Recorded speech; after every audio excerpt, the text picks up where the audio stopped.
everyone, my name is Jennifer Klitsky. Welcome to Naturally Gaited. This is Lady. She's my friend's gaited cross horse. And Lady is new to the canter. And she has a tendency to have a cross canter, which is she likes to have the wrong lead on the back legs when she's going in the correct lead on the front legs. So to correct that, what I do is I work with ground rails, and I encourage the trot, a relaxed trot, and then we ask for a relaxed canter depart. And if she gets in the cross canter, when she gets to the rail helps to correct the cross canter. If she continues in the cross canter for a few strides, then I just stop her and I ask again. But the main thing is I don't want her just to turbo blast from a tense trot into a tense canter. I want her to go from a relaxed trot to a relaxed canter. So for the horse that doesn't really know trot, starting with one ground rail, what I did is I encouraged her to do a relaxed walk, a forward walk, encouraging to stretch her neck, head and neck out and down, and get her to step forward without being brushy, and just getting her to look at the rail, seeing the rail, and stepping over the rail without being afraid of the rail. And as soon as she was calm and relaxed with the walk, then I asked for the trot, and I did the same thing at the trot. As soon as she got too fast at the trot, then I would bring her back down to a walk, or I just encouraged her to slow her trot and be relaxed. So as soon as I was able to do that, then I asked for a canter depart. Now the way I have it set up here, I'm in a very large, like a 100 by 200 fenced arena. I set it up in the corner so that I have a rail, two rails kind of supporting the rail, and then the fence supporting the back end of that. So it kind of helps guide the horse into that rail, and it helps manage the turn and the bend needed to go into the canter depart. If you have a round pen, that would also work really well. You could do this at a free lunge or a lunge.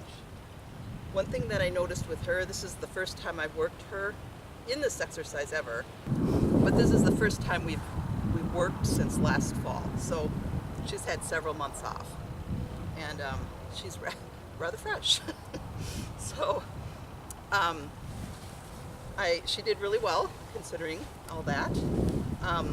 She had a tendency to lose her attention, and so what I found myself doing at times when her head was looking away is I would just, as I would with the reins, I would just massage the lunge line so that her nose would turn towards me, and as soon as it did, I would release so that there was a slack in the lunge line.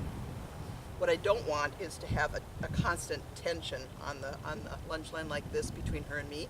I want to have slack whenever possible. The other thing that I did was I would walk alongside her because she doesn't know what lunging is. And I was following her at her hip, encouraging her to go forward, and I was walking alongside her, both at the walk, the trot, and then the canter. And I don't need a lot of whip with this horse because she's got a lot of impulsion. But if I needed it, I could use it to establish a larger circle. Because what you don't want is to make a horse learn canter on a small circle. That's really, really difficult and not very, very nice to do. You really want to do it on a very big circle. And if you have a round pen and you teach it to them, it's probably better if the round pen is like 20 meters, that's really good. But you don't want to be teaching a horse canter departs on a 10-meter circle or 15-meter circle. You want to have a big circle. And then once they get a few canter strides, you want to halt them and reward them and get them back to a relaxed walk or trot. And then ask for that depart again. The other thing you really want is you want the horse to learn its balance in the transitions and in the canter. A lot of horses rush off because they're out of balance, and they're tense because they don't have that balance and they don't know where their legs are, and they're just kind of trying to figure it all out. So it's normal for a horse to be tense. especially if the horse is kind of on the lateral side or is doing the cross-firing behind. It's just they're trying to figure out their balance and their legs and all that. So it's normal for them to get tense and to want to rush off. So they're just trying to figure that out. So the more you can help them establish balance and relaxation, the better they'll be off. And especially if you teach them relaxation and balance into the transition, and then just help them before they lose their balance and lose their relaxation, so that you can build upon more and more quality canter steps. And both front leg and back leg are in the correct lead. So that's the goal anyway. But using ground rails and using trot as a means to break up the lateralness of the pace is a great strategy. There are several gaited professionals that teach trot to the gaited horse. You can do it on the lunge line. Trot for the gaited horse isn't going to ruin the gait. It's going to help with balance. It's going to help build the top line if you encourage the horse to trot in a quality way of going, where the horse is stretching out and down with its head and neck, lifting up its back by engaging its abdominals, and then stepping deep under with its hind legs so that the hind leg is stepping in the fore track of the front leg. That's what you want, is a good quality trot. So if you're teaching a good quality trot, there's many benefits. It teaches relaxation, rhythm, balance, impulsion, all those things, and it'll help the gait. It really will. So the other thing that it does is if you have a pacey or step pacey horse, that's a very lateral gait. Trot is a diagonal gait, and canter is a diagonal gait. Jennie Jackson taught me this. So if you teach trot, it helps with the canter. If canter is something you want to do with your gaited horse, and your horse has more of a pacey gait. So just something to think about. The rails are a real great tool, and it's also something fun for the horse. So, all right, well, we're back. Got Lady all dressed up, got the bridle on, got the saddle on, and now we're going to work on our gait work. So I will show that the trot on the lunge line or even under saddle is not going to ruin the gait. The gait will only improve as long as you're putting it to cues and not just letting the horse do what the horse wants to do. Ultimately, that would be letting the horse train you, which is not what we want. We want to be training the horse.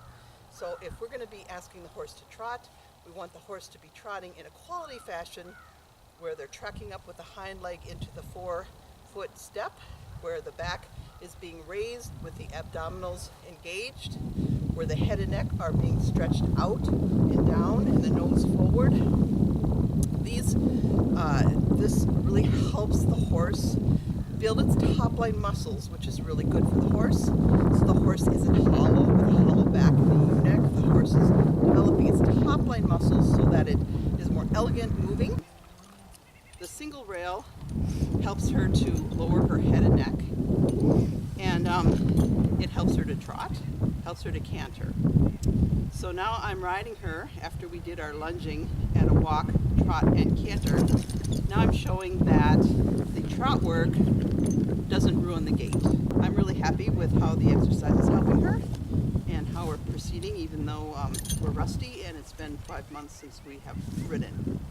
But I just wanted to show that trotting, whether it's on a lunge or in saddle, on a gaited horse isn't going to ruin the gait, as long as you don't let the horse decide what it wants to do.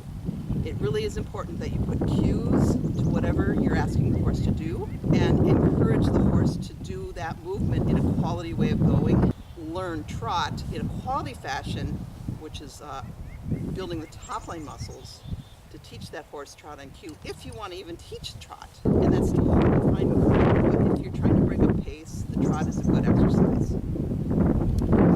So most people that have gaited horses that pace, they generally don't try to refine the pace and make the pace better. They try to get it to do more of a gait. So the way to break up that pace is by teaching it more of a diagonal movement, which is the trot.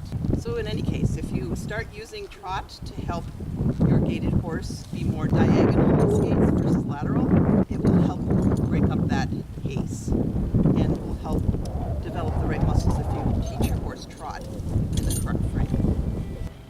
My 2 cents for the day. I hope that's helpful for you. So thanks for joining us, and come visit us at naturallygaited.com.